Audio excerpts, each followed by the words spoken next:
everybody? I'm Ted DiBiase, the $1 Million Man, and everybody's got a price for lazy booking. Hey, this is your Olympic hero, Kurt Angle, and you're listening to Lazy Booking. No, it's true. It's damn true. Ho! Hey, folks, I'm WWE Hall of Famer Hacksaw Jim Duggan, and if you want to know what's going on in wrestling, check out Lazy Bookings. Ho! Welcome, ladies and gentlemen, to a brand new edition of Lazy Booking right here on A2DRadio.com. And we are brought to you by Gibson Mayer LLC, your certified public accountants, located at 301 Oxford Valley Road in Yardley, PA. You can give them a call at 215-369-3300. Taxes are not fun to deal with, so when that season rolls around, be ready, be prepared, and call Gibson Mayer. Anybody take a bump? Just one. Nakamura took a bump. Damn you, Matty. Good. Somebody took a bump. Hey, it Knew wasn't coming. I was hey, waiting Foley this time. Yeah, it wasn't Foley this time, no. Foley resisted the temptation like he did actually at Hell in the Cell. Yeah, absolutely. Welcome, guys. Lazy Booking live here on A2DRadio.com from the Real Talk Studios. Chrome, Matty, the Ginger Gang, my man, Ryan Brodo over on the ones and twos. Tonight, our Scanzano Sports poll question. And I will admit, and Andy's in here, my man from in this very ring, him and Jackson Ritz. You guys are doing a great job. They kind of inspired me for a poll question this week. They went through on their show, which you can check out on A2D Radio, on our social media. They went through NXT call-ups, kind of the big ones really since NXT became what some would say another brand. Which one has failed or flopped the most as far as a main roster? So I took a little different spin on it, tried to make it a little more current, and I went with returning superstars or factions over the last, say, since WrestleMania, and more of which one is a bigger disappointment. So your options are The Shield, the Bellas, Asuka, and Bobby Lashley. So Lashley was kind of my starting point. And again, it's not necessarily returning from an injury or returning from retirement, which are both here. But it's, in the case of an Asuka, who they took off of television for an extended period of time. And then Asuka comes back, and she's feeling the glow. Yes. So we're going to talk about this. We're going to run through a few things, because there was only a few things notable from Raw and Smackdown this week. We'll talk some news points, this day in wrestling history. And we're going to have a conversation about kayfabe. And I really felt like with the incident with Brie Bella and Liv Morgan, it was kind of a good opportunity. I'd seen a couple Facebook posts, one from Kyle Barone, who's a member of the fam that chimes in every now and then, kind of talking about, a botch or a missed spot, how in 2018 it's much different than the way they would have handled it in the late 90s or early 2000s. So we're going to get through that, and we'll get to that point as well. But, yeah, so I'll kick it off with the poll question. There can definitely be an argument for any of these teams right now, or these options right now. I'm going to take the Bellas off the table because, for me, there's not a major expectation for them. They're a big act that WWE clearly markets quite a bit off of. Yeah. But as far as the in-ring stuff, I don't think there was a major expectation. Brie's coming back after about 2 years, a little over 2 years of being out of the ring. Nikki coming back from major injury. And I'm going to take Lashley off because I feel like it hasn't been great. There were highlights. I felt like the majority of the Roman feud, it was pretty good. That's the true Bobby Lashley, and then they went back to making it whatever it is now. I don't mind the Leo Rush stuff, by the way. So far, I'm going to wait and see. So to me, it comes down to two. It's Asuka and the Shield. And my argument for Asuka would be that it's a big missed opportunity, which I'm sure you guys are going to touch on. I don't want to take a bunch of things from you guys. But to me, it's the Shield. It's a missed opportunity in a lot of ways. First of all, I just feel like it's fallen completely flat on its face. You had a big opportunity to bring Dean back, maybe tease the return of the Shield, and then Dean actually is the one who does the turn. And I do think that that's coming at some point. I know they say, well, when they foreshadow it, it's usually not going to come to fruition. I do believe at this point it is. From what I've seen and read a lot over the last couple days, and we kind of knew, the plan was originally before he got hurt to have Dean turn on the Shield. So I think that they're still going to carry that out. They're insistent on making that happen. But I feel like they're dragging their feet with it. I feel like, the whole Braun turn and working with Dolph and working with McIntyre, it worked at first. But now it's just it's spinning its wheels. It hasn't been very impressive. Dean is now going back to being the goofy Dean Ambrose again after a couple weeks of coming back, what I thought was with a whole different change in attitude. He's not doing the flips through the ropes, which is a real pleasure. But overall, I was excited the first time they tried it, and I had a little bit of optimism this time around. But I feel like it's kind of spinning its wheels now at this point. And I would much rather see these guys, whether it's a program against each other or a program elsewhere, I would rather see them doing that. Because now I feel like this is tying up the Intercontinental Championship, which has been worked really well between Miz, Ziggler, and Rollins over the last 6 months, or beyond that, probably over the last year. And now I feel like it's just sitting there within this feud, and it's being another wasted opportunity. So for me, as of right now, it's the Shield. That's definitely a good candidate. I feel like in a way, too, with the Shield, it's one of those things where they had an original plan they were going to go with, with Dean originally when he got hurt. They were Raw Tag Champs. The belts did get, well, actually, they were going to be most likely. And then what happened. Dean gets hurt. The belts wind up on Rollins and Jordan, and then Jordan gets hurt, and that's what happens there.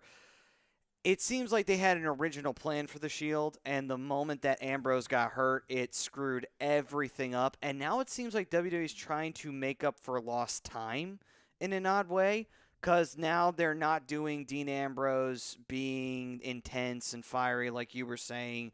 They're going back to the goofiness and everything like that. It really looks like, all right, we couldn't get the Shield earlier in the year that we wanted, so we're going to do the Shield we were going to do now.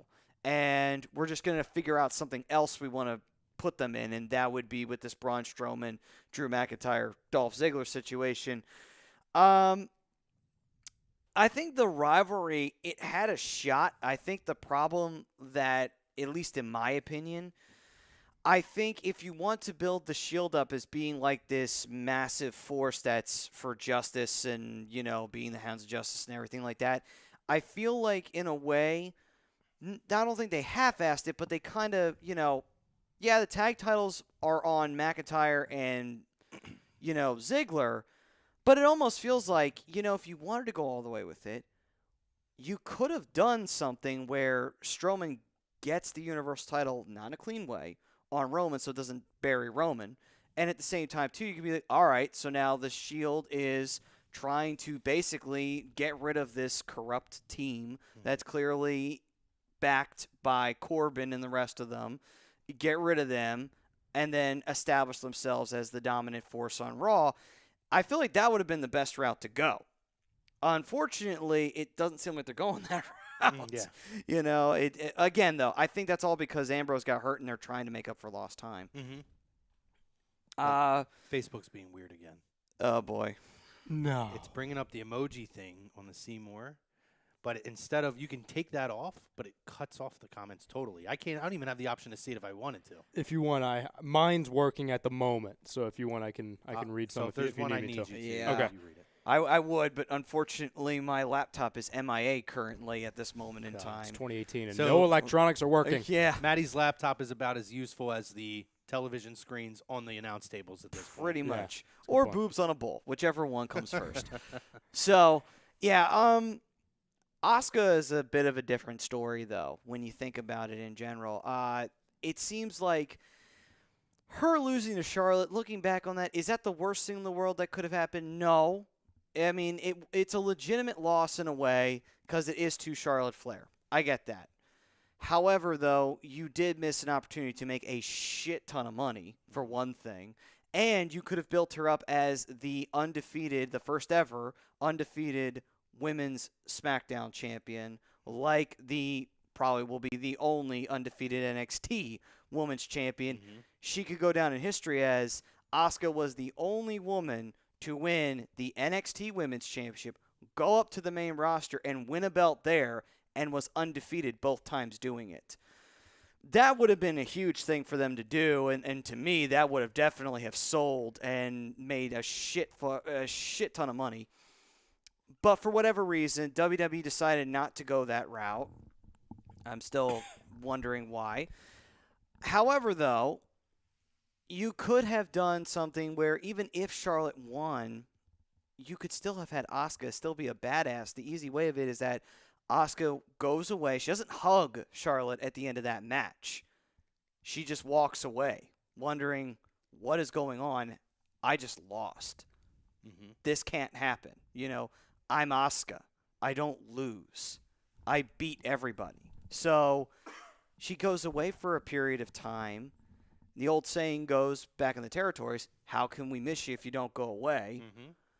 She comes back whenever they think is the appropriate amount of time, and all of a sudden, she's hell-bent on getting that win back on Charlotte so badly that she mows through everybody, and she accomplishes that goal, and she gets her win back. She still took a loss, but she's still dominant. She's still a badass. That right there doesn't delegitimize her. However, making her look like a dumbass for the next following months, that does delegitimize Asuka.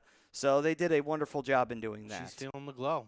What do you got, Ryan? As far as the poll question, there's an interesting word you brought up when you were assessing your opinion, Croman, and it holds true when figuring out the correct answer to this poll question. It's expectations, because your expectations, Maddie's expectations, my expectations, and the people at home's expectations for a certain return or a team or a superstar could be leaps and bounds different from one another. Sure. So I'll do like what you did. I'll just go down the list and I'll eliminate two. Well, to be fair, though, we all kind of have the same stratosphere. It's supposed to be like, okay, this has to be a big box office attraction. It has to be a box office worthy angle. Yeah. Pretty much. That's what we're all pretty much going to agree on there. Yeah, exactly. So I will start off by eliminating two people right away. Or, two groups, I should say. Bella Twins, because the expectations when they came back, nothing against them, but it wasn't huge. It was like, oh, okay, Bella Twins are back right before Evolution. Makes sense. They're building up their, women's division. Obviously, it makes sense. Okay, that's cool that they're back. Whatever. That's about it.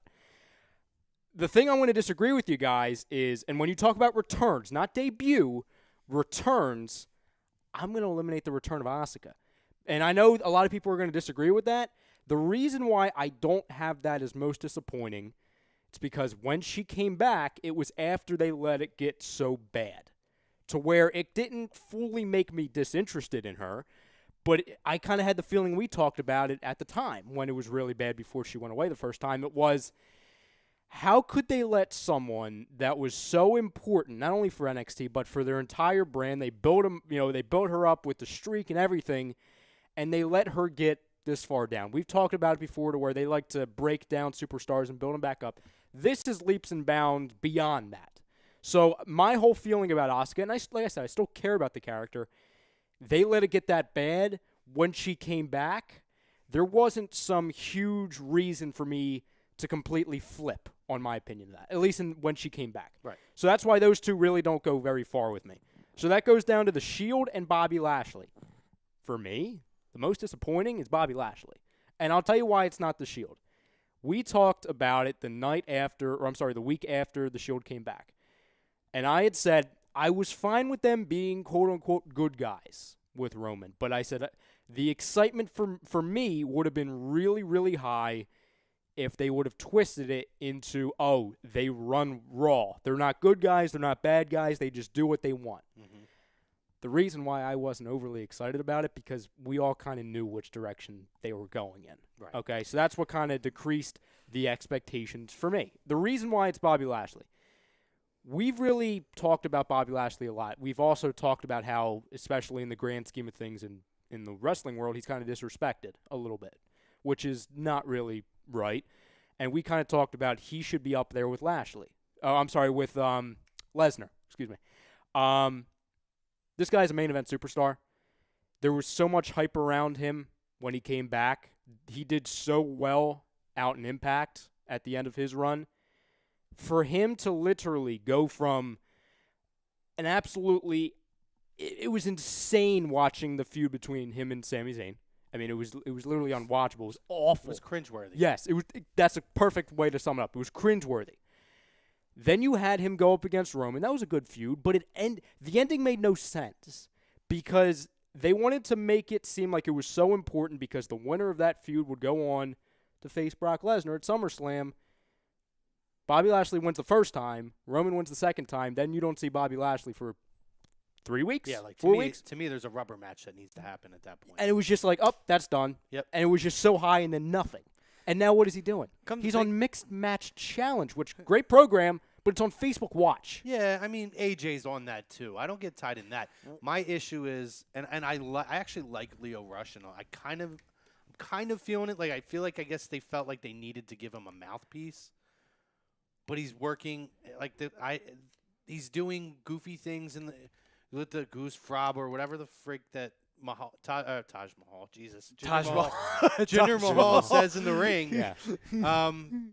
Like that to me is like a comedy gimmick that they've been working through. And after that momentum that he's had, even although I agree with you, it was a very abrupt ending to the Roman feud, that's what you throw him back into, which then ties him into Kevin Owens, which I love Kevin Owens. But there's another one who was off of TV and then came back the next week. Oh, that's a storyline. So they didn't give that. Like if they would have waited a month and a half for that to happen for both guys, you create an excitement there. I don't know how they managed to screw up the I Quit storyline twice, and they did it.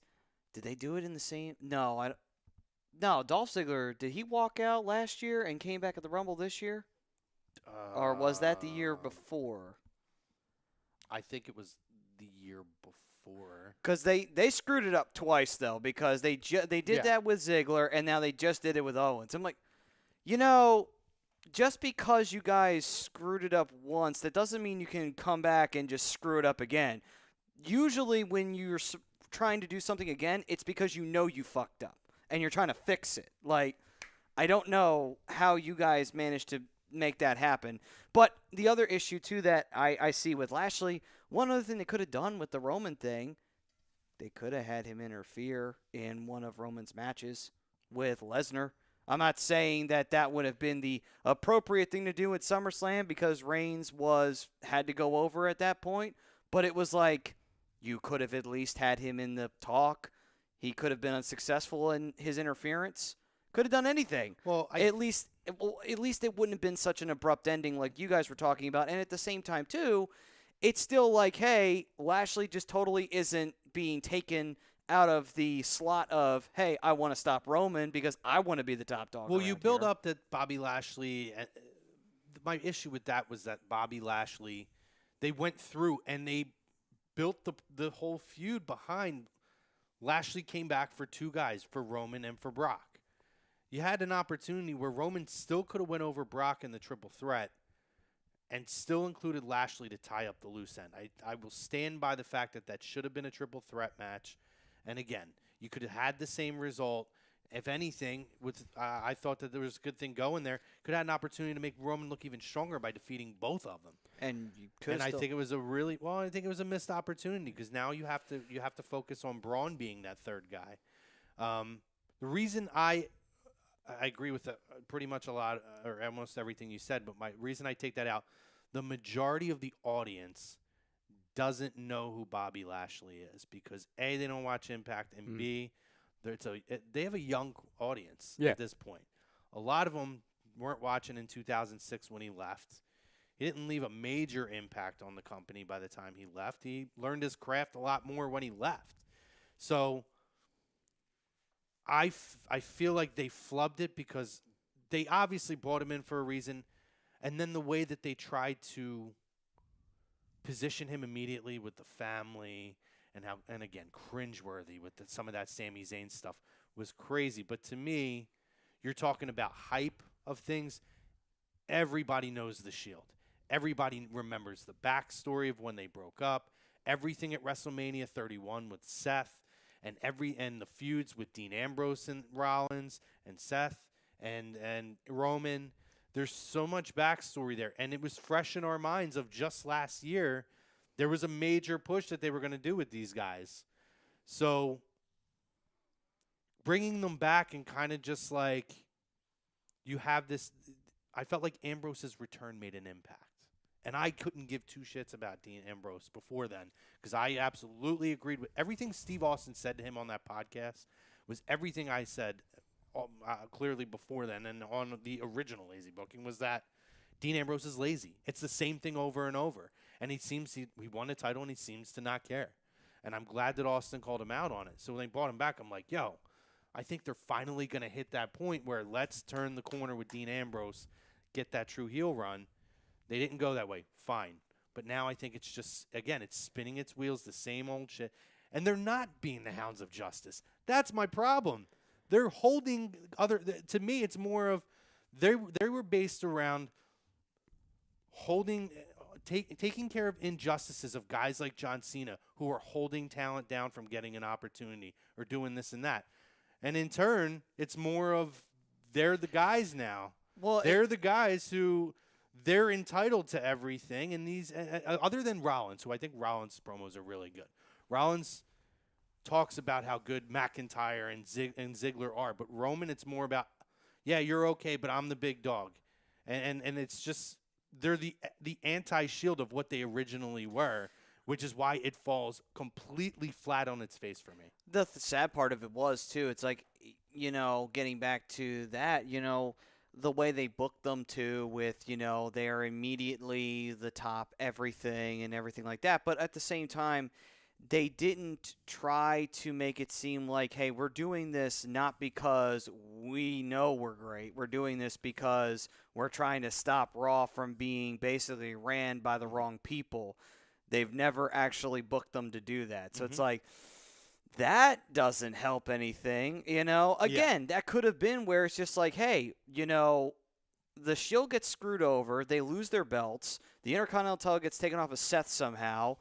And McIntyre, Braun, and Ziggler looked at and said, hey, these guys are going to be the guys we're going to push now on Raw. Screw you guys. You guys are the past because you guys don't want to work with us. And they're like, all right, fine. Then we'll just take you guys out again because we did it once. We'll do it again. Yeah.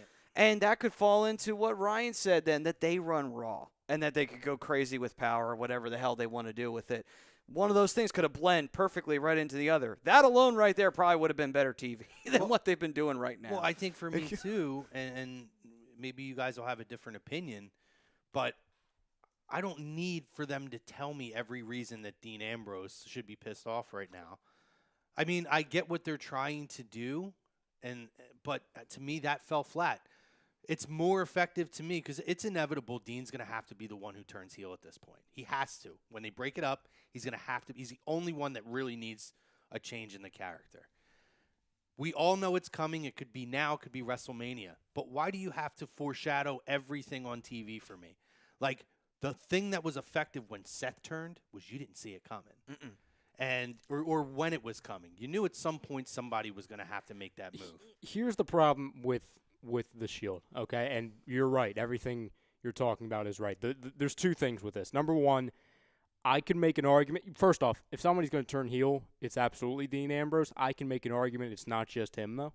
I can make an argument it's Seth and Dean, which on paper right now probably doesn't sound like it's the greatest move because Seth, out of the three, I think he's doing the best with what he has right now.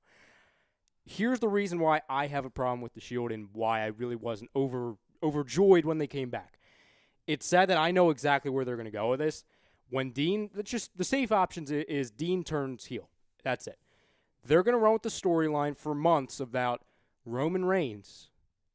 He's had Seth Rollins turn on him. Now Dean Ambrose has turned on him. So now both of his quote-unquote guys have both screwed him once.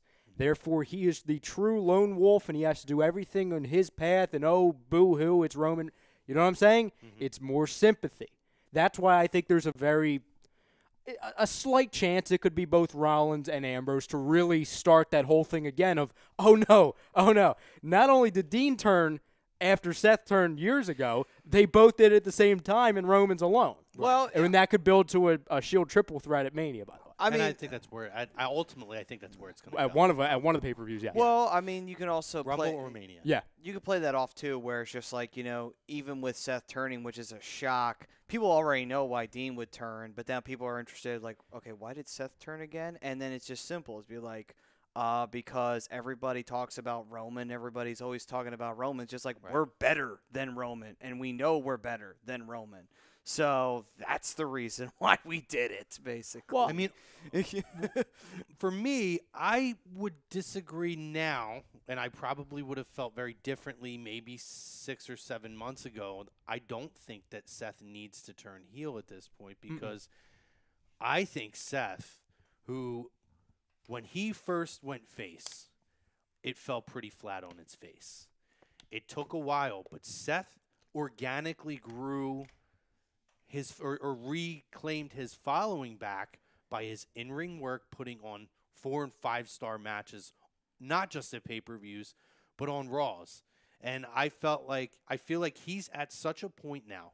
Again, level of Miz as a heel, him as a face, creating so much interest in the Intercontinental title and making it meaningful again.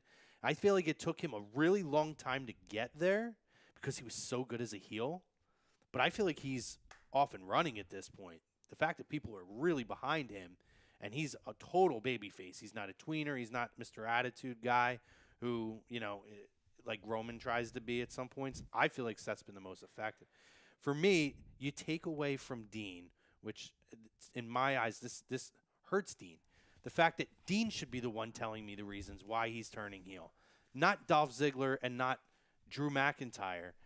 Every reason there we all know, but I want to hear Dean tell me that, and I want it to come from Dean, not, hey, you know what? Remember 6 months ago when Drew and Ziggler said this, they were right. Like, no, I don't care about that. No, I want Dean to say, you know what? I stood there in between you guys, and I realized you guys are carrying everything, and I'm the one who's out here backing you up all the time. But nobody's backing me up. Nobody called me, or it took you guys 3 weeks to reach out to me. Like, whatever, however they want to spin it. Like, that would have been more effective for me, for Dean to show that edge. Well, I think I brought this up the week after they came back, and I did like a fantasy booking thing, and I stand by it. What I would have done, and like I said, I'm not even saying what half the internet was saying at the time, like, oh my God, the Shield, they have to be heel. Like, no, I wasn't at that point. My whole point was have them be a little bit of both or not at all, to where they just go on their own path, they do what they want, right, and they are here for control. Because we all know that baby faces could have, want control. That's literally what Braun Strowman's character is. Yep. It fell perfectly, alongside of the whole exit of Kurt Angle from Power and, the Constable Corbin, to where I thought they could have gone 2, 3, even 4 months of a storyline leading up to Rumble or just to Survivor Series, which is obviously not that long, but they could have had it where there's absolute chaos every week on Raw. Constable Corbin can't maintain power. Stephanie McMahon can't do it. Triple H then has to come back. Vince McMahon maybe makes a couple appearances. Then they go calling to Kurt Angle. They can't get a hold of him. You know what I'm saying? It's just, it makes the Authority, quote unquote, look like fools, because the only guy who can maintain any kind of safety for the wrestlers, Kurt Angle, they just fired, or they just threw him on vacation. Mm-hmm. And there's absolute chaos. And then, like I said, because they're not heels or baby faces, it turns to the only guy who can maintain control, and that's Braun Strowman. Therefore, it elevates him as the quote-unquote only hope to maintain power on Raw. Mm-hmm. It makes him look even more important. He doesn't have to turn heel. It can literally just be him. I'm not even saying that he needed to make this little mini team with McIntyre and Ziggler, because I'm not a big fan of that, to be honest. And it's just that for a couple months until Survivor Series. Then you have that team faction, like I said, where you put Kurt Angle on Team Shield, explaining why you couldn't get a hold of him all that time. And then they can split and they can go wherever they want. They can have where it's, the Shield start to break up. You know what I mean? Yeah. It's just right now, and this happens in these months in WWE to where there's nothing really to build to. There's no main for pay-per-view to build to. You know what I mean? So it's kind of like, oh, we're chilling, Well, we're doing this. Ever since they kind of took the balls off of Survivor Series, it's kind of been that way. And too, Matty, there's such a long build. There's such a long, I think it's like 6 to 8 weeks or something in between Hell in a Cell and Survivor Series. It's not like WrestleMania season where it's literally 2 months of build. Like this is Survivor Series right now. Well, yeah. That's true, but I would argue this year is different because you do have the women's pay-per-view, which is, for all intents and purposes, is essentially the pay-per-view now of October. Yeah. You have the Super Show, which I'm sure we'll touch on a few things as we go through the show. And now you have this other card that they're having in Saudi Arabia. What the hell is Crown Jewel? It's called Crown Jewel, I believe. Crown Jewel, which again, we're going to touch on that when we get to our point here too. So you have these things that are going to build, and I do believe that there's going to be storylines that's going to help to build towards. So they're kind of using in-between events. It's almost like Clash of the Champions type of events from back in the day.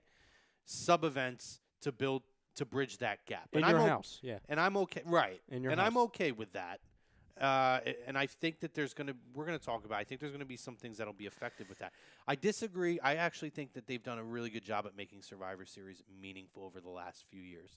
It started when Sting came back, or came into WWE. I felt like that point, Survivor Series has been pretty meaningful for the most part over the last few years. So I would slightly disagree with you on that. It's of the big four, it's probably the one that's turded on the most, but Is that even so? The big four right now, it's Survivor. They do consider it a big five now. They do lump money they in have the five bank now? in. They lump money in the bank in as a big yeah. Well, five. I would say Oh, that's yeah. definitely.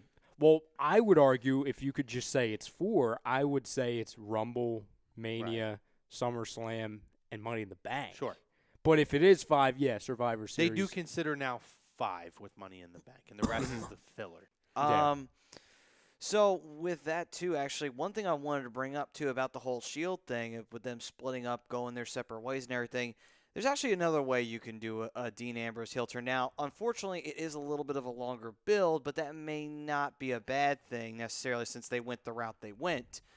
You could have it where Rollins, he holds the Intercontinental title for however long he holds it. He loses it at like Rumble or whatever.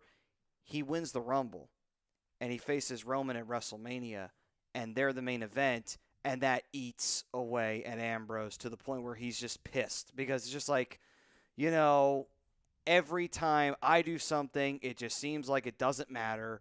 It's always going to be about Roman and Rollins. It always is about them. Since Rollins is so huge right now, he's so popular, it's like, cool, Rollins doesn't turn heel. Mm-hmm. He's still a babyface.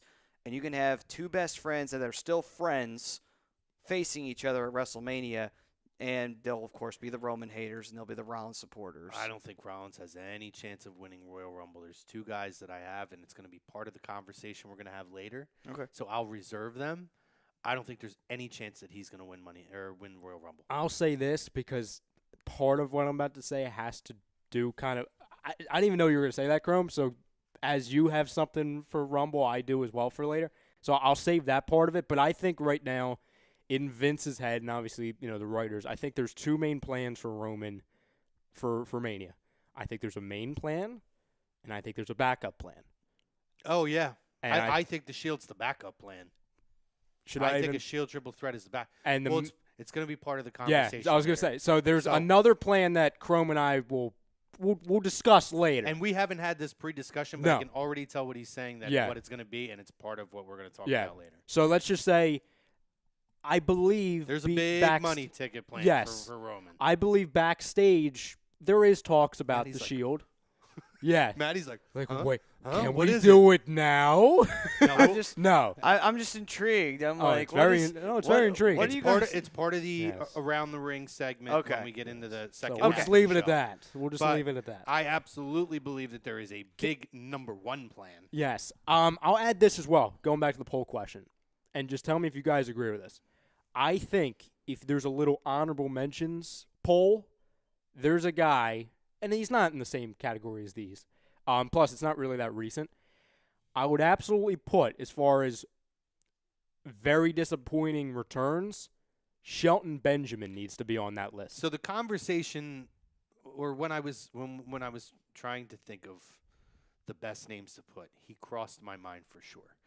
My only reason I didn't put him on, He's big never been a guy that they've backed as a main event star. Mm-hmm. I think he absolutely could be. Mm-hmm. I say it to this day. The greatest match I've ever seen on Monday Night Raw was Shawn Michaels and Shelton Benjamin. One of the greatest finishes to a Monday Night Raw match. One of the greatest spots in the history of WWE. That springboard off the ropes into the I don't know how super kick. I don't know how he survived that. He looked like he was dead. He looked dead. Did you hear the sound of it? If you have never seen it before, look it up on YouTube. Oh my God, how have you not? You can watch it on the network. You can, if you have the old Raw anniversary, 15th anniversary DVD. It's like a 3 DVD thing. I have it. It's on that DVD set. It's an amazing match. The reason why I say him, and like I said, I fully understand that he is not a main event star, even though, Chrome and I agree, and I'm sure Maddie does as well, he should be. He has the talent to be. But they made a big deal about him coming back and then teaming with Chad Gable. Mm-hmm. As soon as that storyline ended, he didn't only just go on and just kind of not really do anything of note. When's the last time he was on TV? Yeah. Is he hurt? Is he not with the company? Because if you told me either of those things, I'd be like, oh, wait, that makes sense. He was it was 2 months ago, maybe? Month and a half, 2 months ago? He had matches. I don't remember who they were with. But they were squash, though, right? I don't think they were squash matches, but he came out of, hey, I'm entitled to this and that, yeah. I'm going to hit the fam. We haven't hit the fam yet. Oh. Appreciate your guys. Yes, right. Hardy. It was against Jeff Hardy. That's the last time I saw him.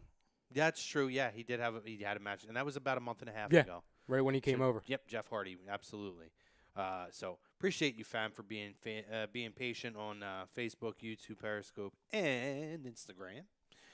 We're going to hit you guys now. David Roscoe over on the Facebook. Hello. What's up, David? Hello, David. First comment in this week. He got his title That's back. what he does. Andy Ritter, my favorite night of the week. Too bad I won't get to stay for all of it. I got a meeting to run into. My second favorite show is here. Yes, shameless plug for myself. Nothing wrong with that, brother. I don't hate it. David Roscoe, what's up, boys? Kevin Campbell, go Birds. Go Birds, brother. Absolutely. Frank Vespi, hey, yo. Sorry to bother you at work.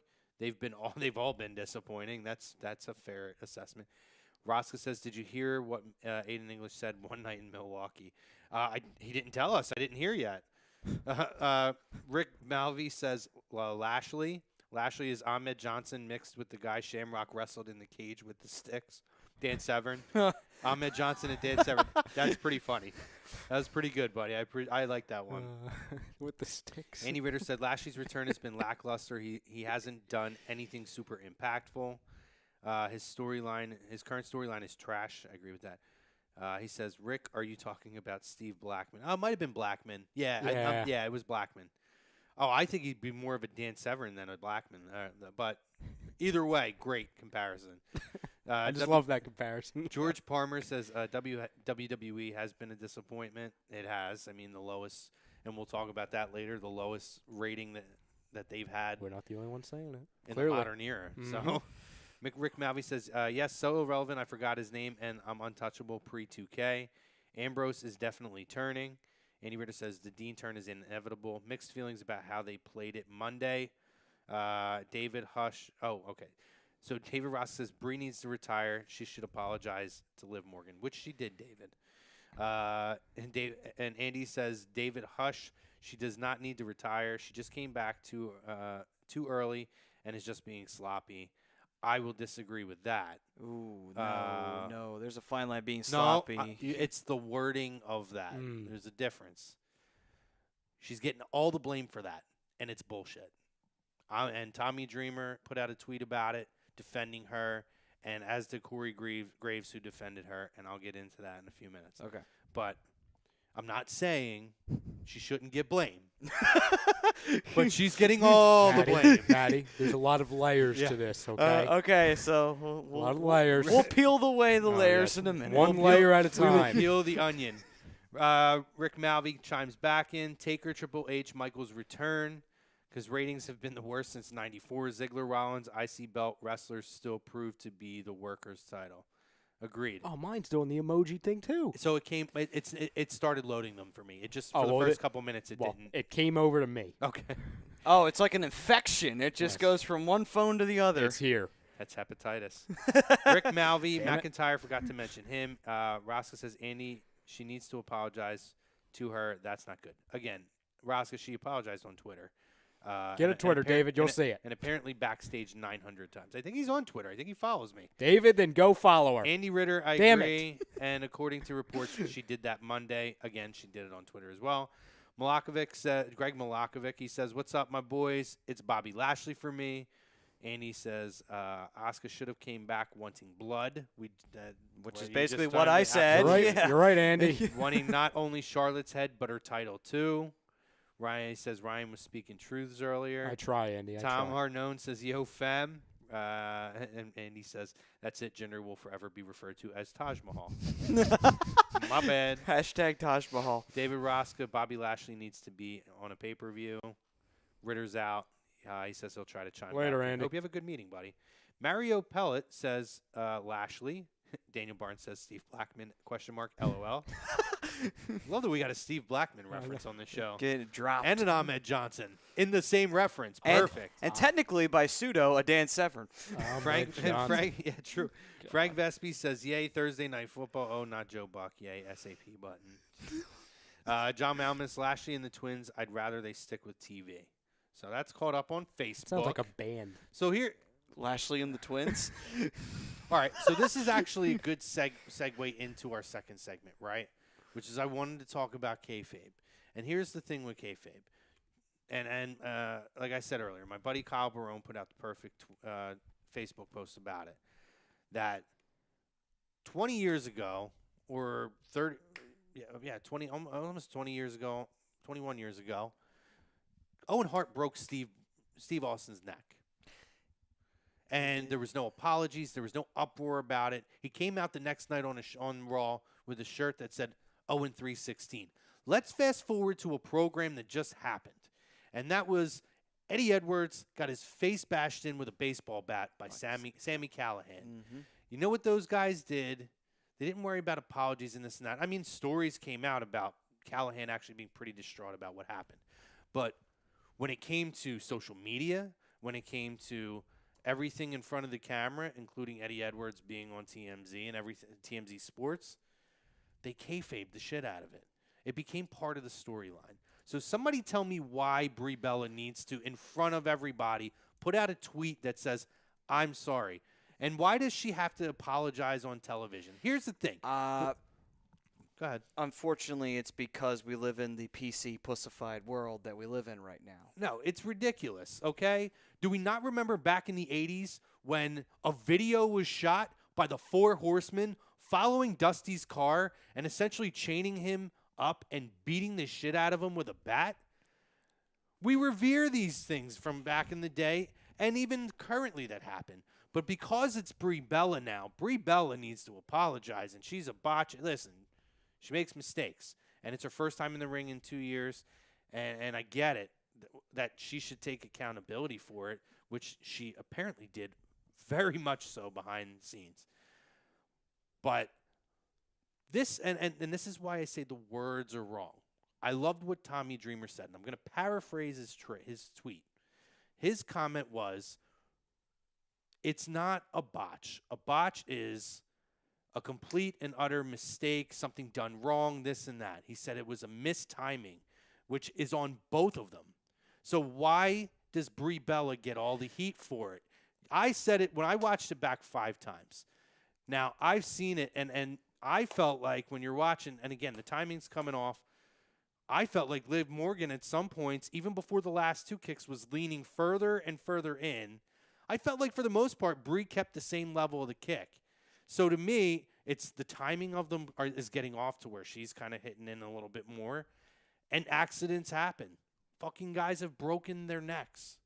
So why is it that she is now all of a sudden getting all this hate and all this blame, and she needs to step away and go away? A few things. First off, people don't like the Bella twins, and they jump at any Smarks don't like the Bella yeah, Twins. and they jump at any opportunity to jump all over it. And if they feel like they caught them doing something wrong in the ring, they immediately pounce on them. Whereas if, say, somebody like Rollins made a mistake, they're like, oh, well, whatever. Because, that's how hypocritical they can be. Not only that, too, it's the same issue of there's the fact that kayfabe is, quote-unquote, dead. Most people realize, oh, well, she really got hurt, so that means somebody screwed up. Like, not necessarily somebody screwed up. Maybe there was just a mistiming, like you said, or maybe somebody didn't, I don't know, realize an audible had to be called in the middle of the ring.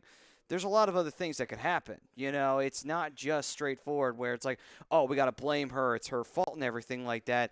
It just feels like this was a moment for people to jump all over Brie. So they took their opportunity to jump all over Brie because they like doing it. They like attacking the Bella Twins because they don't like the Bella Twins.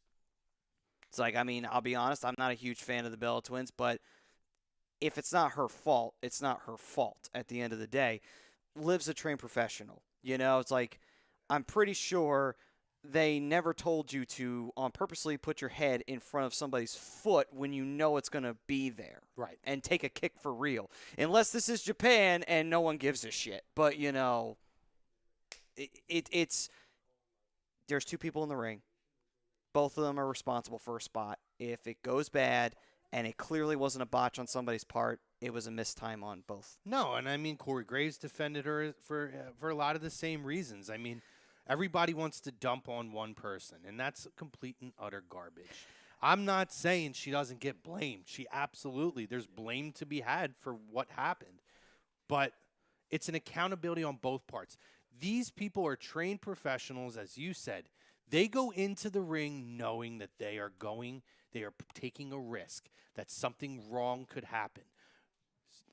A move that we've seen hundreds, probably thousands of times is the buckle bomb, or somebody gets power bombed onto an apron, or somebody gets power bombed onto the outside, what used to be a guardrail, whatever that thing is now. The wall on the outside, right?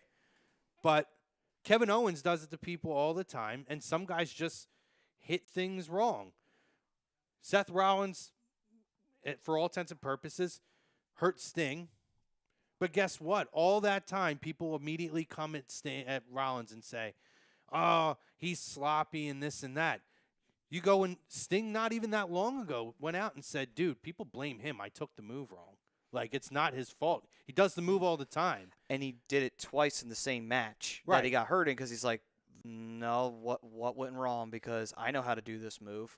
So Sting even said it, like, it was my fault. Like Finn Balor. Finn Balor said, I probably should have braced myself differently. I didn't hit it right. So immediately we wouldn't just crucify these people. And now, instead of taking that and utilizing that of, hey, I ended Sting's career. Done. I waved to you. You turned your head up. That was the Godfather, ladies and gentlemen. Thomas Kennedy McMahon are known. I waved to you. Oh, okay. Well, we were. You picked a tough moment to come in. He was expecting a little bit more. I was a little fired up at the Brie Bella heat. He was expecting a lot more love. He was expecting the box chocolates and the flowers and everything. He was expecting the whole 9 yards. I love you. You're a handsome guy, but nothing interferes when I'm in Bella mode. Okay, when I'm in Brie mode, I need a few minutes. Okay. You know better than this. You're not that cute. You're handsome, but you're not that cute. Damn it. And that is our Godfather of A2D right there. I'm sorry, I'm back. Welcome back, buddy. He was yelling off mic, and then he puts the mic on to talk and say he's back. Yeah, I know. We have some. By the way, we have some comments over on the YouTube, on the tube. Okay. On the tube. Okay. Y Society. Hey, Y known Society. As Welcome Society back, brother. Wrestling says, guess who was back? Well, yeah, welcome back, man. Who? He also says, it was this year. Or lady. With the Ziggler thing. I don't know what he's. It might have been in the last calendar year. He might be right about that. Okay. We were talking the about return. The Ziggler return. Oh, yes.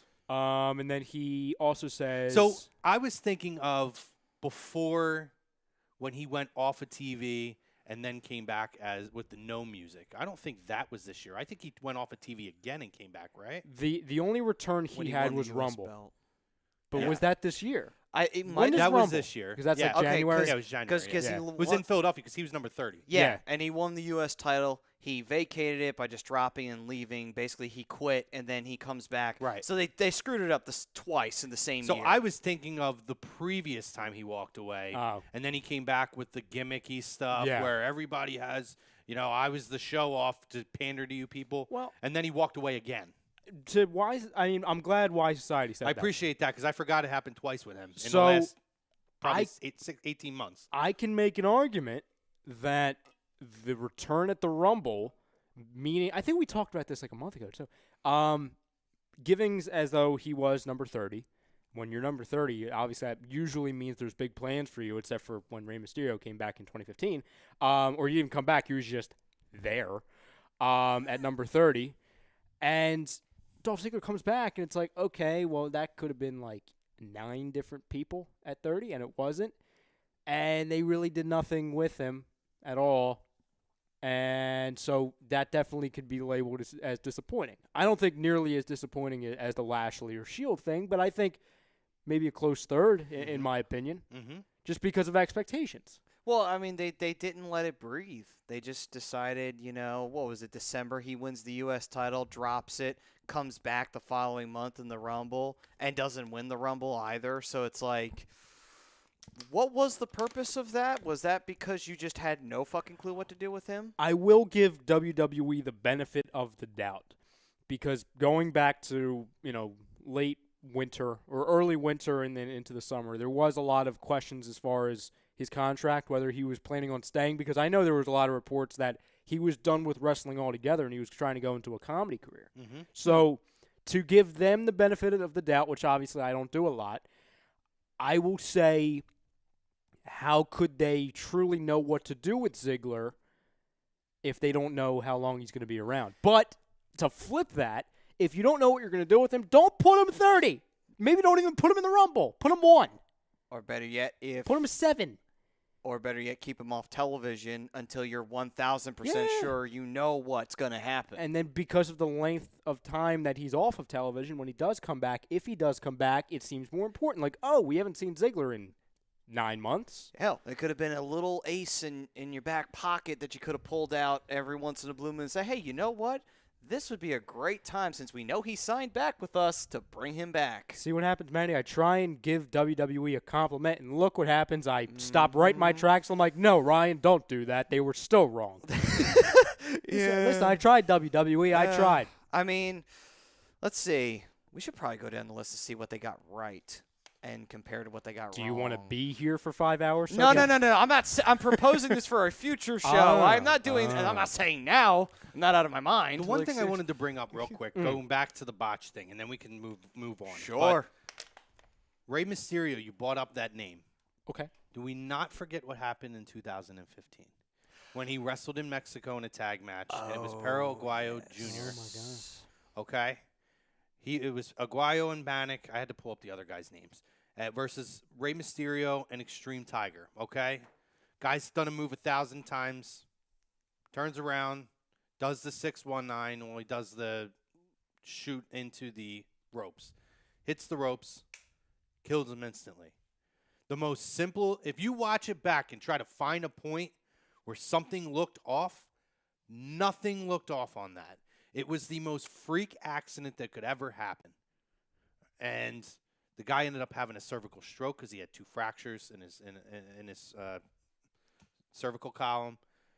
Died instantly. And people immediately went and said, oh, Rey Mysterio botched and this and that. Go back and watch that and watch every 619 this guy's ever done. It was no different than anything ever done. It was a freak accident. Difference between things happen, accidents happen, and a botch. Now, that's the extreme case. Well, to even But same thing. People wanted to go for Rey Mysterio's throat. Like, I don't feel like Rey Mysterio owed anybody an apology for that. They did nothing wrong. He didn't do anything to put that guy at risk. It was such a freak accident how that happened. But right away, everybody's got to have an opinion on it. Well, again, people want to see.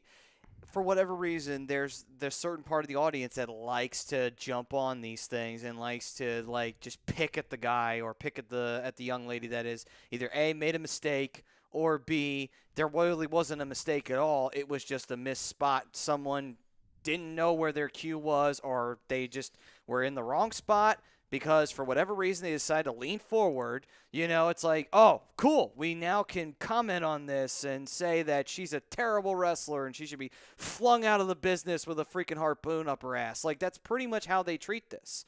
You know, they always jump on these things and make a big deal out of them. It's like, are you sure it's as big of a deal as you think it is? Because I'm pretty sure, yes, it's bad because an injury happened. Or in the extreme case, it's bad because someone's dead. But at the end of the day, it's like, do you know everything? And do you know that these people are highly trained professionals, right? Like, they know the risk. They know what's going to happen or what could happen when they get in that ring.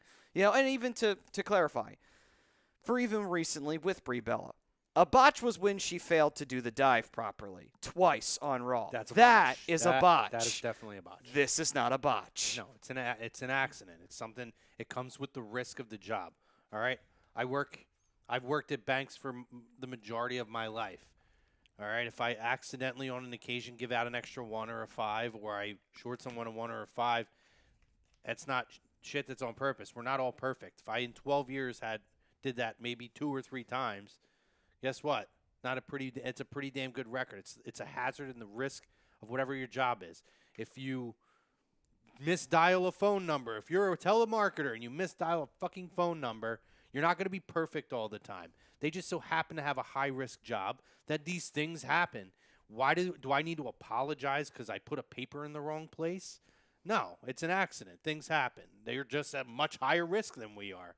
If I was sloppy and just didn't give a shit and I lost somebody's paper, which in turn created a major financial issue for them because I was just being careless, that's different. And that's the difference that people think like they act like she came in and just was like nonchalant and careless and just kicked her right in the fucking face. Like, no, that's not what happened.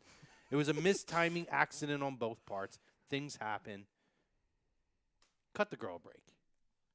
Cut the girl a break.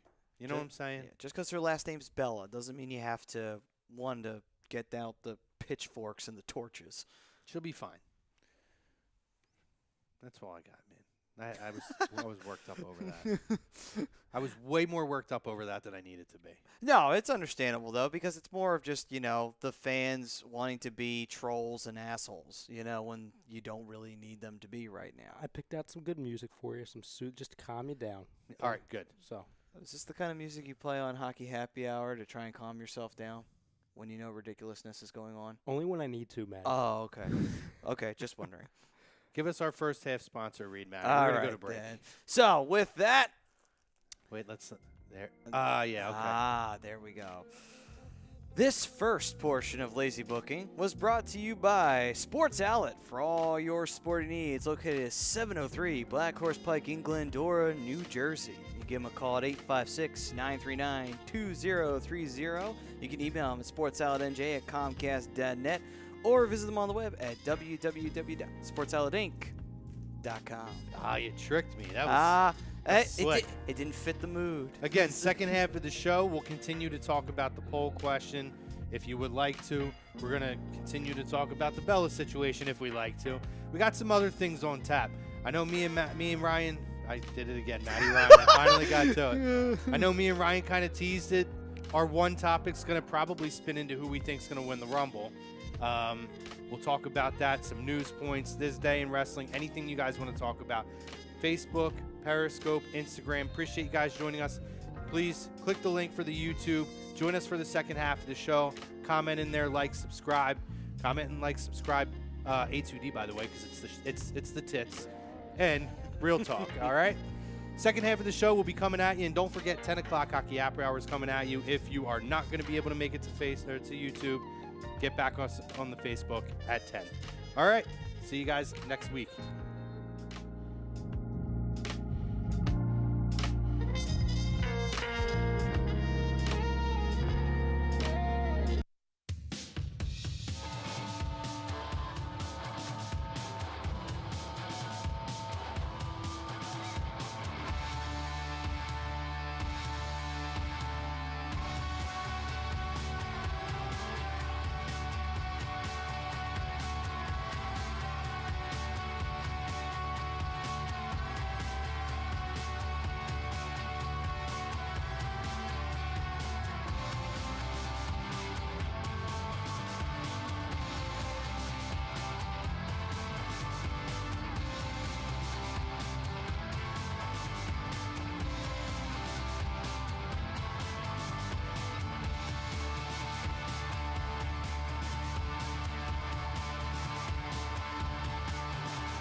Oh, yeah! Welcome back, ladies and gentlemen, to Lazy Booking right here on A2DRadio.com. Brought to you by Scanzano Sports Center, located at 5 Carnegie Plaza in Cherry Hill, New Jersey. You can call 856-889-3434 or visit them on the web at www.scanzanosports.com. Shinsuke now. Shinsuke. This is very representation, by the way, of his run at this point on the main roster. Flat on his face or back. Flop. Well, we can also thank the booking for that one. Welcome back, fam, to Lazy Booking from the Real Talk Studios. If you joined us for the first half and made the jump, thank you. If you stuck with us through the break and you're back with us, we appreciate it. We're looking forward to continuing the conversation. Scanzano Sports poll question that we went through, we discussed of the returns with WWE, and really I kind of modeled it from WrestleMania to this point. Which one has been the most disappointing? The Shield, Bella's, Asuka, Bobby Lashley. We had a Steve Blackman reference. We had on our own part a Dan Severn reference, an Ahmed Johnson reference. We've had an interesting year for this one. It's been pretty great. Jared Goff touchdown to Todd Gurley, by the way. Oh yeah, which is great. What's for the me. score? I didn't get the score there, but it just said touchdown pass to Todd Gurley. That might not be good for me. And as for the hockey world, the Flyers are losing 3-0. Oh, good. So Well, I'm glad. Ooh. I'm very lucky. None of my guys or the people I'm playing, a.k.a. Tom's team, is playing tonight. So I can rest easy until Sunday. breathe a sigh of relief until next Sunday. It's going to be okay for now. What does Jinder say? He says a lot of things. Sunday. Did you? That was really weird on Raw after he was done beating up Sunil, and you just hear Alicia trying to pronounce it, and she can't pronounce it properly. I don't know. I actually, and then maybe this talks about how good the shows were. I found that kind of humorous, watching her kind of sit with him like, sit down, Sunday, like screaming it as he's doing it peacefully. I like Alicia Fox's character. I don't know why, and I know I'm in the minority for that. I just think she's fun. I miss when she would go up to the fans and like start eating their popcorn and then dump it on them.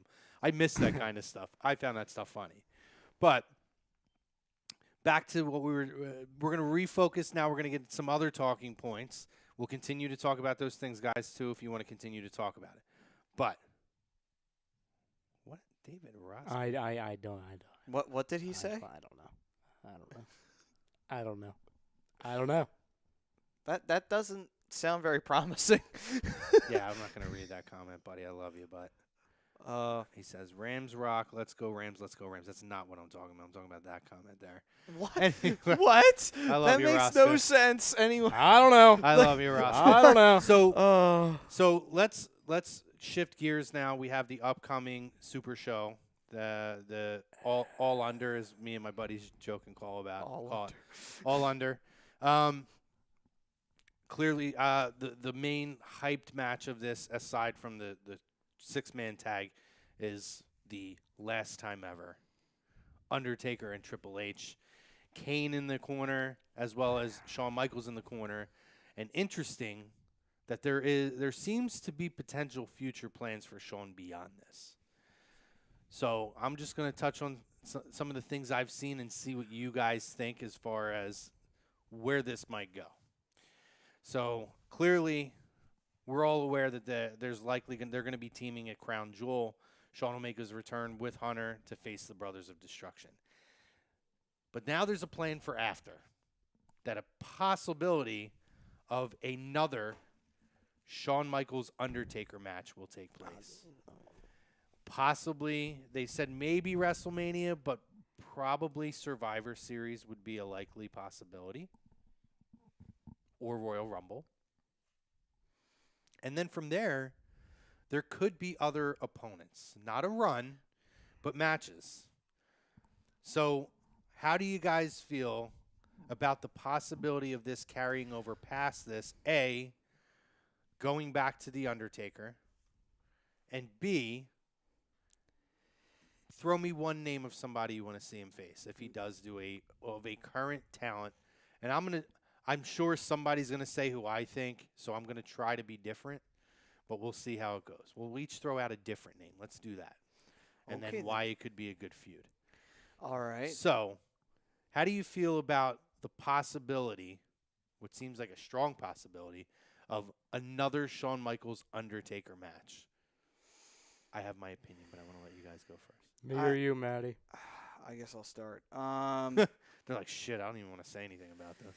Oh, I sure as hell do. See, the problem of this is that, like, the very idea of doing another match between Taker and Shawn, first off, there's no way you can beat the 2 matches they had prior. Correct. But That's the absolute 100% main point. I agree with you. Continue. the other issue, too, is, like, you know, that match the second one, had so much emotion to it and such a great story to it because of one simple thing. Shawn's career was on the line. This could have been the very last time you saw Shawn Michaels at a WrestleMania and WWE in a ring, in a match, period. And with a third Shawn Michaels Undertaker match, it's like, well, that kind of sucks. 'Cause it's like, so we got emotionally invested into a match that we were going to see again. We just had to wait 10 years for it, basically. Mm-hmm.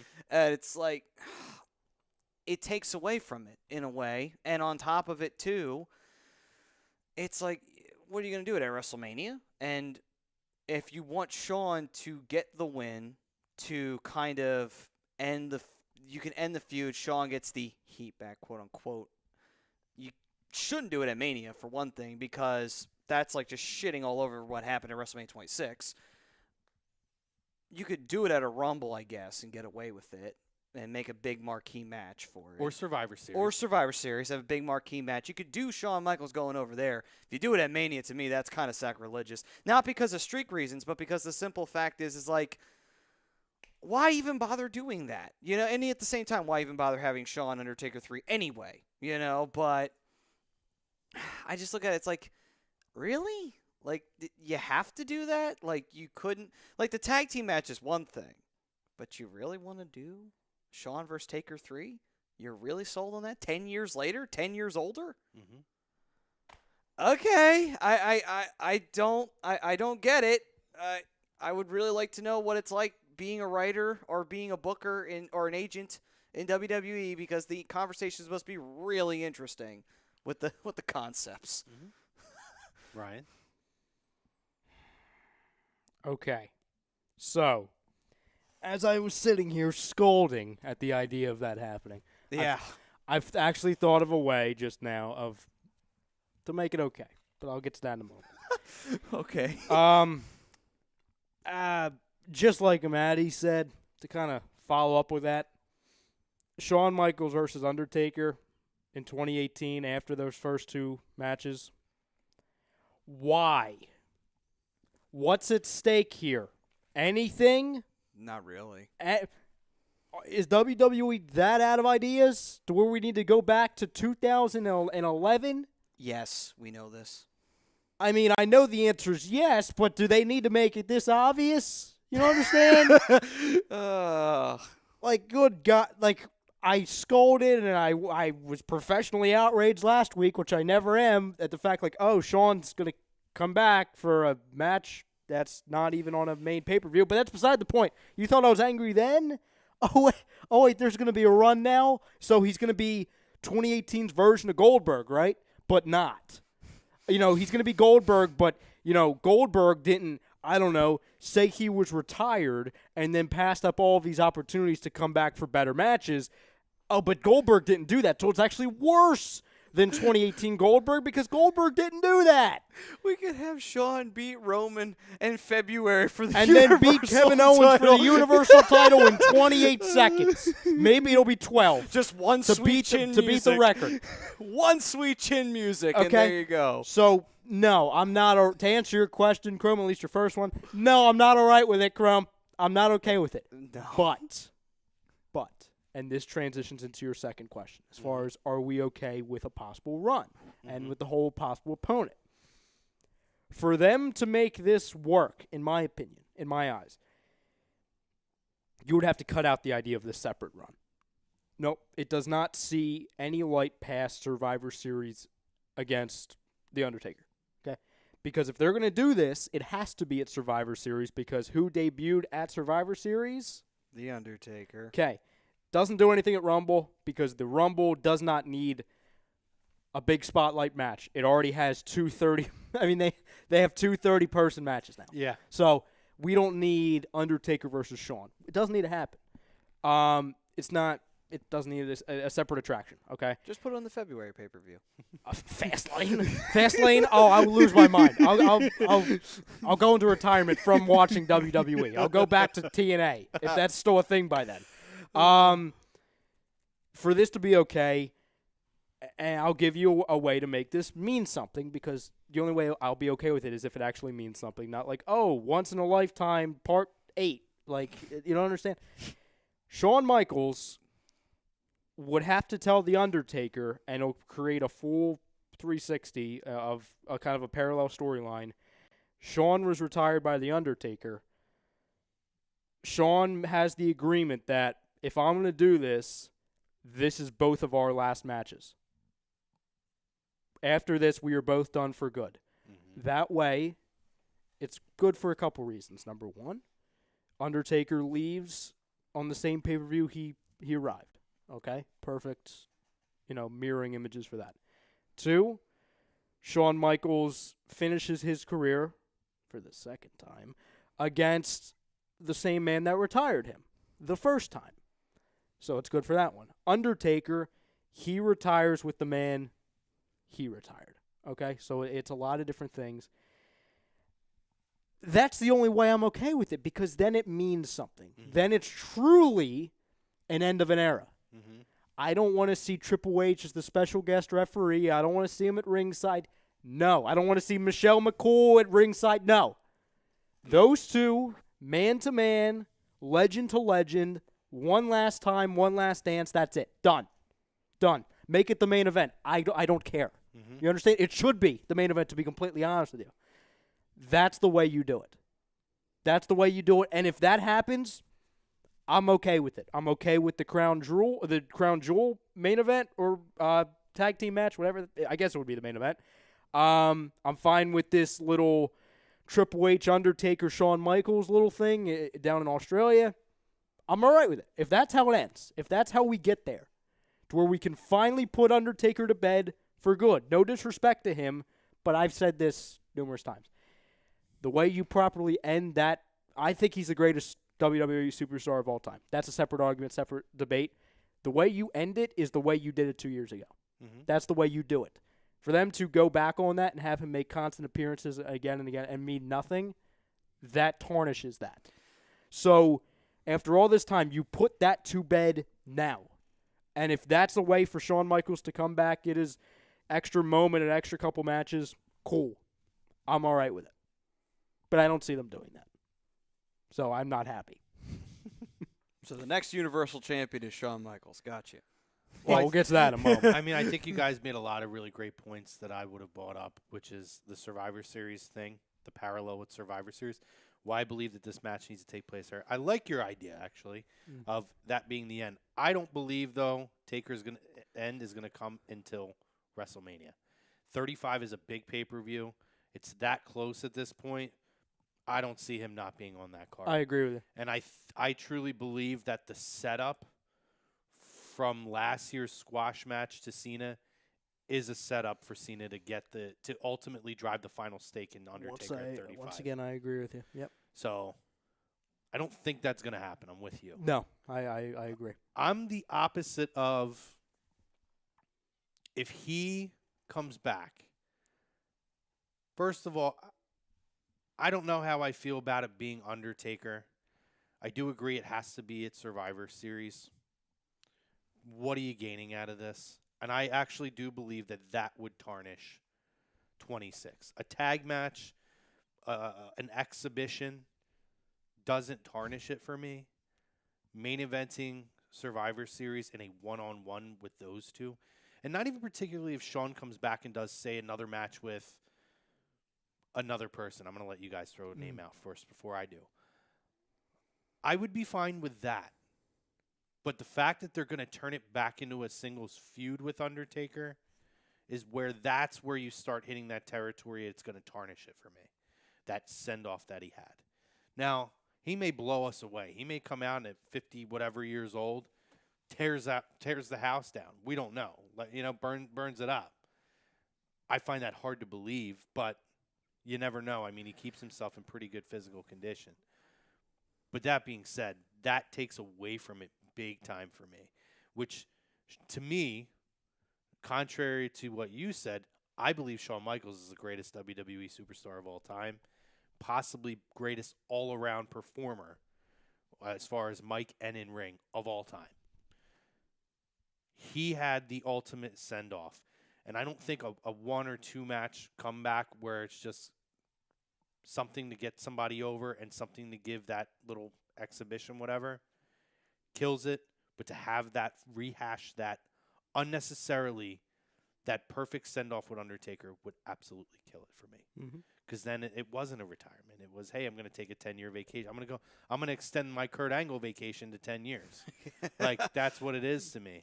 So I hope the Undertaker match is not going to happen. I believe it's going to happen.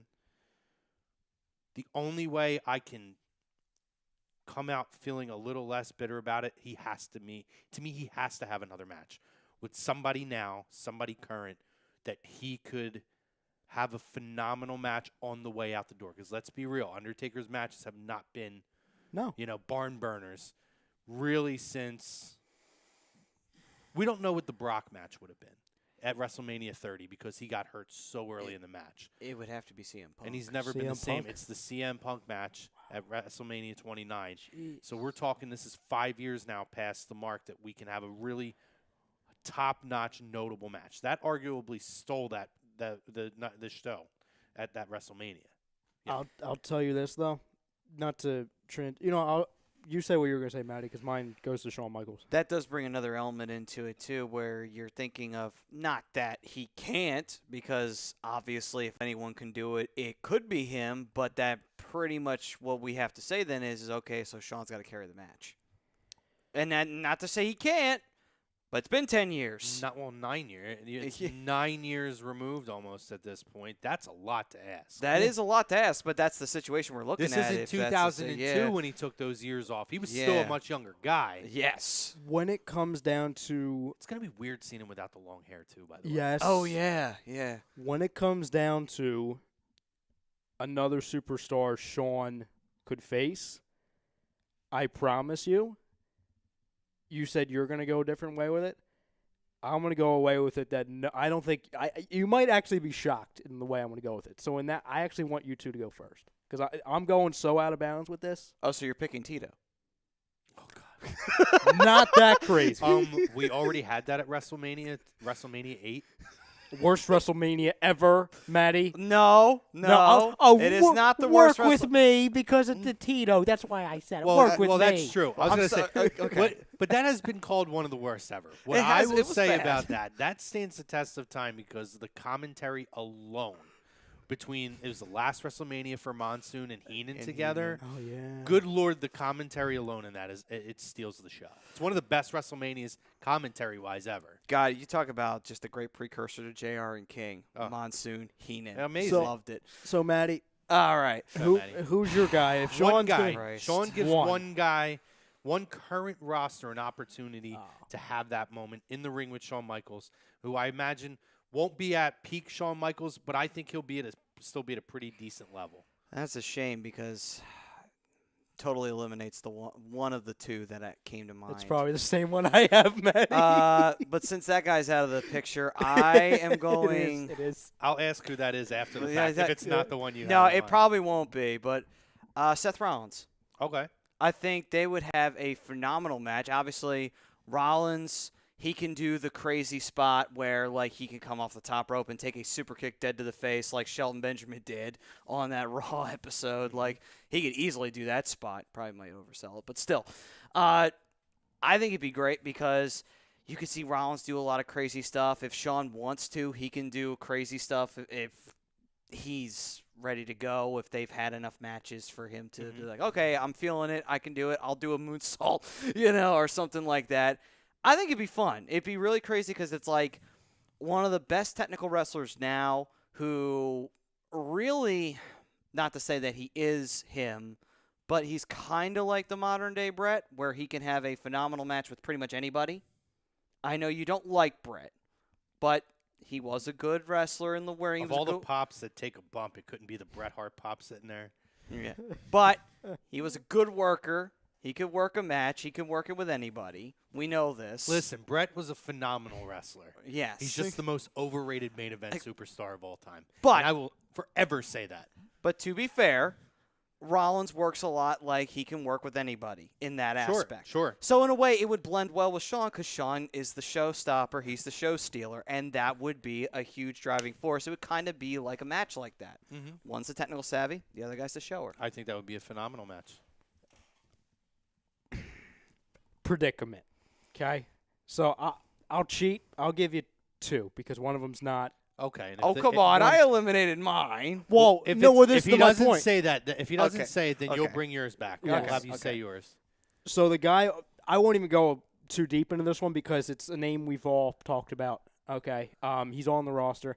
The easy answer is AJ Styles. Sure. That's the easy And answer. I was, regardless if we said it or not, my first intro was going to be clearly AJ would Yes. be the number 1 choice. That was the and guy you that's said why- you were going yeah, separate I'm direction. going outside of Okay. AJ because to me, there's even as much as I love Seth, AJ's the clear-cut number Yes. 1. Oh, I obviously. must see that match. Yes. Now, and you probably won't like this, Grum. My guy, who I would pick, Jinder Mahal, Taj Mahal. Taj Mahal. it's Chris Jericho. Okay. Okay. Interesting. Because not only is Chris Jericho, But he's not on the WWE roster. well, that's why I said predicament. That's why I went with 2. The guy, you know what I mean? That's the easy fine. answer. Okay. So Chris Jericho, number 1, incredibly over with every walk of, any fan that walks the life of wrestling right now. Okay. I think this is a match that you can get Chris Jericho to come back for. Sure. Absolutely. Oh, yeah. Because we all know in this stage of Chris Jericho's career, if you do not give him a big match, and he deserves it, by the way, he's not coming back. Okay? So this is one he would absolutely come back for. 2, it makes sense. They have history. They faced each other back in 2004, 2003 at WrestleMania. So you can go back to that one. Also, I think it's one of the greatest feuds in the 21st century, and that was Jericho versus Shawn Michaels when Jericho threw Shawn into the mini screen. That was an excellent The Jeritron. The Jeritron. Back Thank you. during the highlight That reel was an days. excellent feud. So they have history going back many, many, many, many years. So it's not like it's 2 random strangers that Sure. are older guys. No, they have history to go back on. I think that would be really good. And also, Jericho can still get around the ring. So I think, no, it won't be as good of a match as like a Rollins or AJ Styles, but it'll be highly charismatic. It'll bring back a ton of nostalgia, a lot of storyline tape to bring in. I think that could be a real shocker, too. To be A moment with those 2 coming back. To be fair, too, that WrestleMania 19 match, amazing fucking match. That's As my much pick. as I would love to see it, I'm going to punch a hole in it, and here's why. Okay.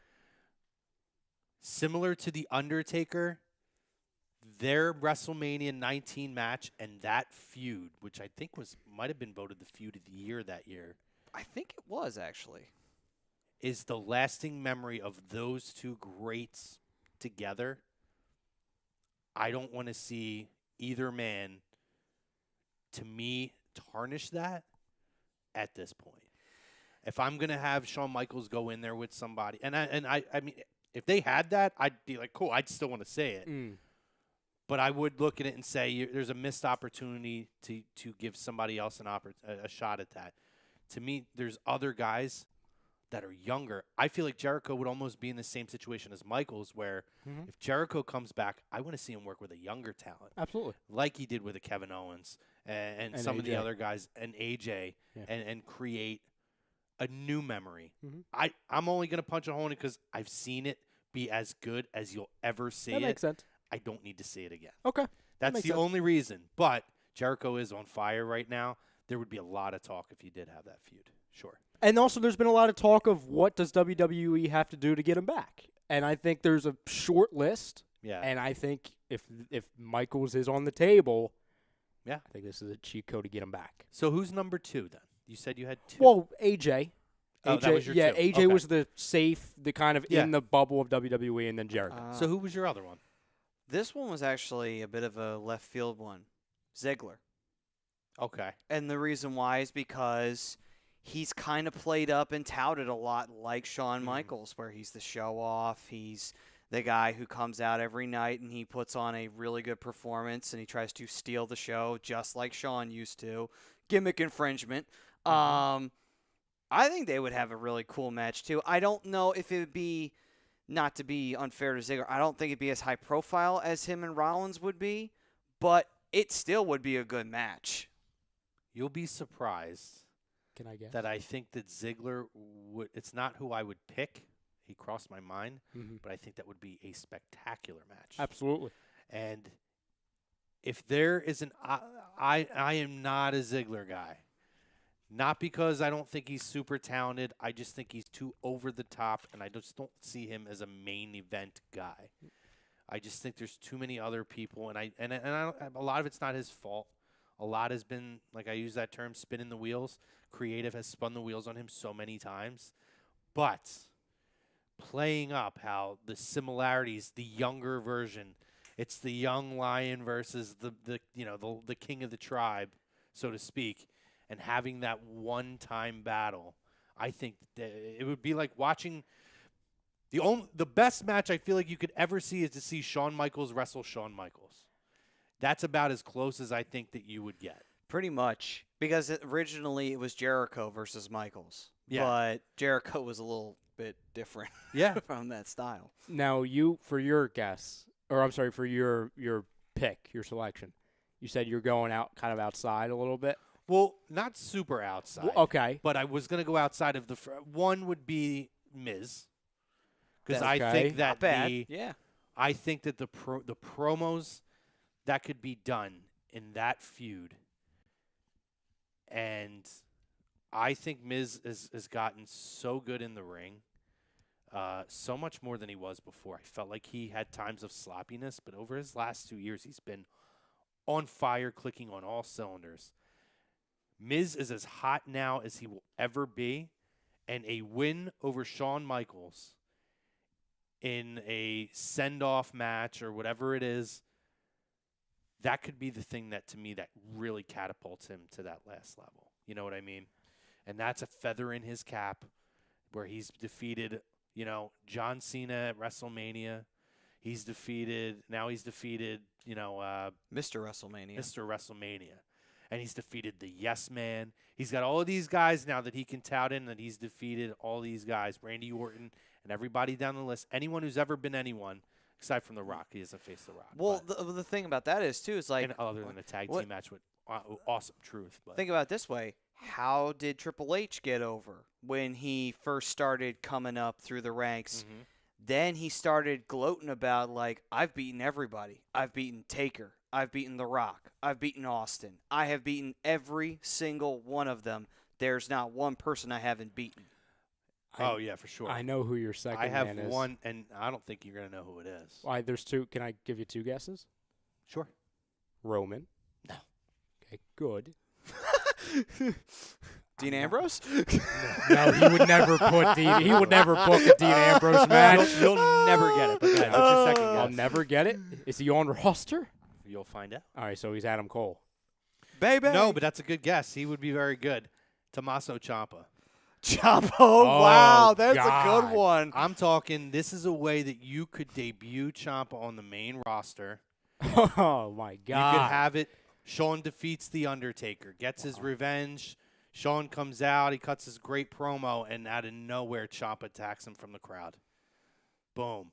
Instantly, he attacks the most. I mean, he is as big of a heel now as there is in in professional wrestling.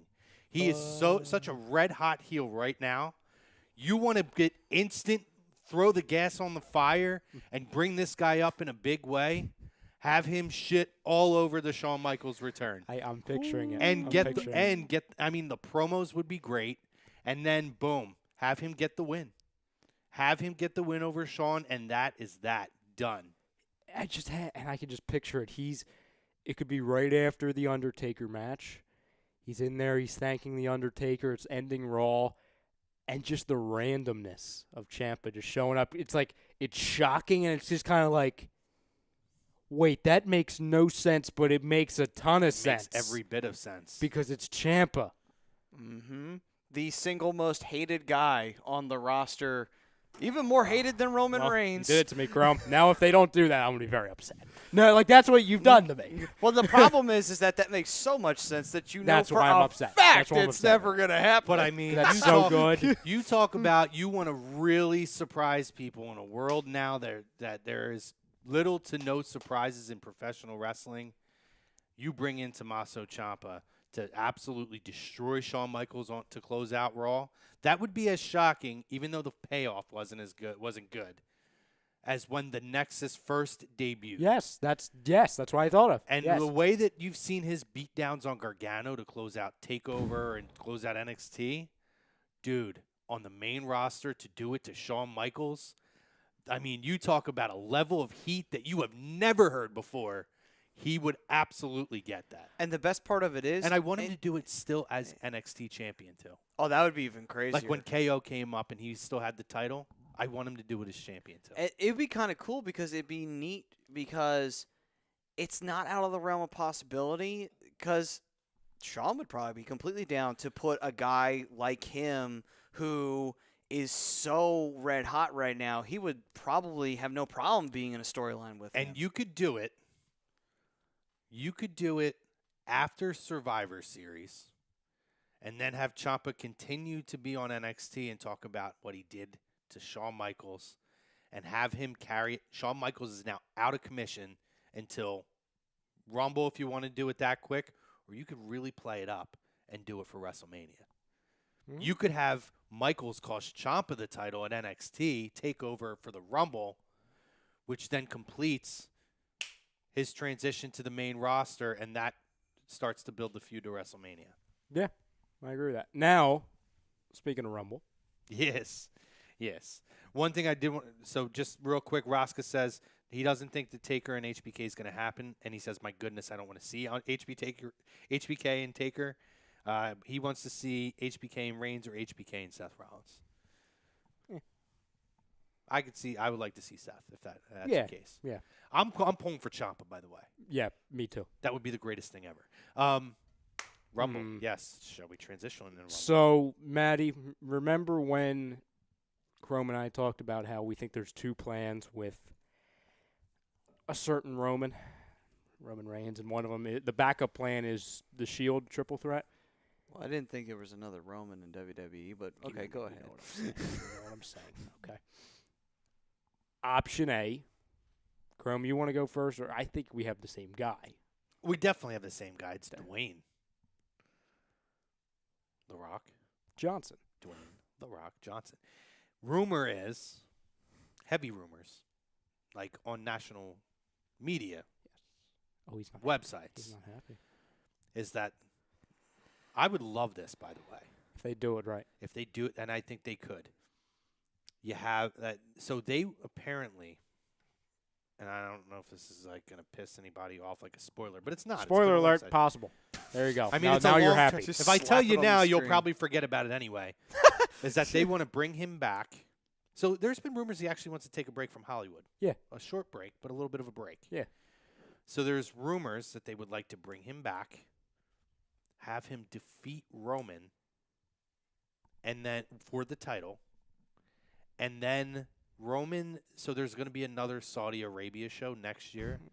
Have Roman take the title off of him at the Saudi show. I don't like so is The Rock? Listen, it's going to be a thing. Get used to it. now. Hold on. So if The Rock comes back, beats his cousin, and Well, he really is his cousin. it's just But distant. anytime, quote, anytime there's a cousin, we got. we always got to throw it out Everybody's there. With a the cousin in Samoan WWE, though. family, You know, yeah, like everybody. Christ, Well, there all is- Samoans are. yeah, but apparently.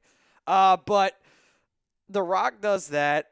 Is he going to be there every week, or is he going to do what Lesnar does? No, he'll probably do it. Well, No, he's not. Nobody can do what Lesnar's done. Let me just say that. He's going to do he's going to be Brock Lesnar light or diet Brock Lesnar. Diet Brock Lesnar. Once a month, I'll say. That doesn't sound right. I think he would be more present on the show. Now, I don't think he would be competing in matches, but He'll be around.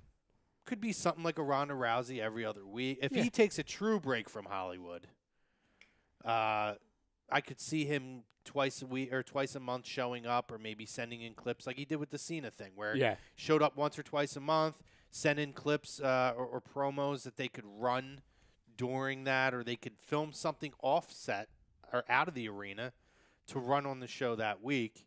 I could see those kind of things. And happening. then I could see him doing a lot of tag matches as well. I don't. they're gonna wanna protect See, him from here's the it. thing. I don't hate the idea of The Rock being Universal Champion. I really don't. But I feel like, it's like The Rock doesn't need to beat Roman Reigns at WrestleMania. Call me crazy, but I would rather see someone who, I don't know, maybe they're getting a push and maybe they should get the win.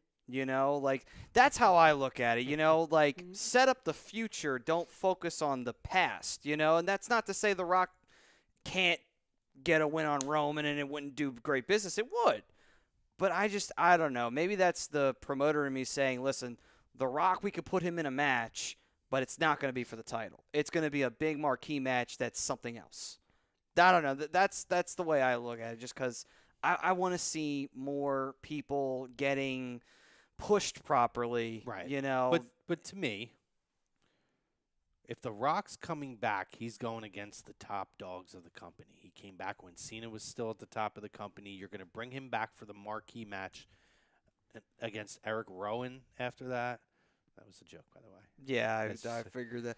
I mean, that was... Which, by the way, is his last official match in WWE. I mean, he needs to come back just to get that out of the way. To be fair, though, I think that 2-second classic was a little bit better to have as your last match on your record than the rough WrestleMania match they had for the title the following time they wrestled. Yeah, but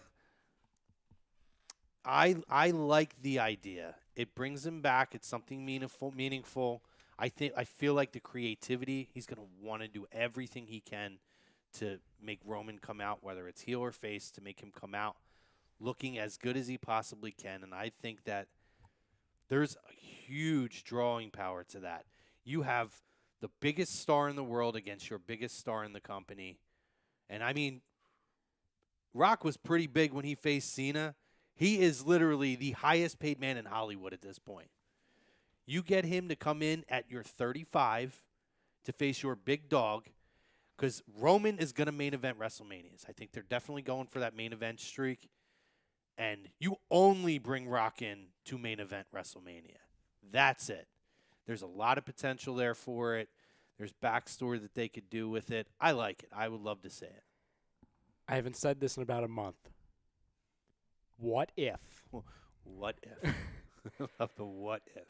I'm going to book the way I would do this whole Dwayne Roman Reigns thing, okay? And it wouldn't involve what you think. I wouldn't have it be Dwayne winning the Rumble. I wouldn't do that. I could see them doing that. I wouldn't do that. My second choice, by the way, for that is Daniel Bryan, if it's not Dwayne. That would be a great match. I don't hate that at all. I like that. I think you would get Bryan versus AJ at WrestleMania. I will say this. The winner of the Rumble would go on to face either AJ or Samoa Joe, anybody who's on SmackDown. And then you would have a situation where on Raw, it doesn't have to be the week after Rumble, it'll be, who's going to face Roman? Who's going to face Roman? They can even do weeks of, open challenges type of a thing. And then Roman's sitting out there saying, well, not who wants some, come get some, 'cause that's Cena's thing, but kind of like that. You know what I mean? Like an open challenge, like, who wants to face me? If you smell what The Rock is cooking hits, that's his entrance into the whole thing. That's the first time he shows up. So it's after Rumble. It's a little bit later start than I think a lot of people would expect. You have them main event WrestleMania. Roman wins. Rock can stay around, and he can do a lot of other things that doesn't involve the title. But Roman wouldn't have it very long because this would finally be the moment. Not that night because they've done this before, and it would go against what a certain superstar has said, especially recently. You know where I'm going. The Monday following, Braun Strowman wins the title. That's when he cashes in. That's when he becomes champion. Because it continues the storyline that's been going on for about 2 years with Braun and Roman, and that is what? I'm not finished with you, Roman. I think that's going to be a thing for I think that's going to be a continuing storyline, maybe for years and years on end, to where you can maybe look back years from now on both of their careers and say the best feud that they each had in their careers was with each other because it never really had an end because of that whole phrase that Braun kept saying. I think that's when Braun gets the last laugh because I think this little storyline they have right now kind of only has a few more months to go, and then they're going to kind of disperse. That's the moment. So it's a perfect transition of, okay, Roman gets to say, oh, I beat another legend, I beat my cousin. Goes on, but he's not the champion following that Monday afterwards. And then they can have Roman versus Braun. They can even have Roman, Braun, and Rock for a little bit, and then Rock can go and do his thing, if so be it, if he decides to stay around. Or he can go away and then pop up at SummerSlam. Yeah, could be. Him and Roman can become Raw Tag Team Champions and just dominate the show. By the way, side note, I would love to see if Rock's serious and he's going to do like a 4 or 5 pay-per-view deal, I would love to see him in a Money in the Bank match. Oh, you'll never get him in a Money I in the know, Bank match. but I would love to see it. You know what what would be really interesting to see them actually try and do? Remember I said Shawn versus Rock? Mm-hmm. If it got to that point where they did do the Undertaker thing and whatever, and Shawn looks like, okay, he's good, he's solid.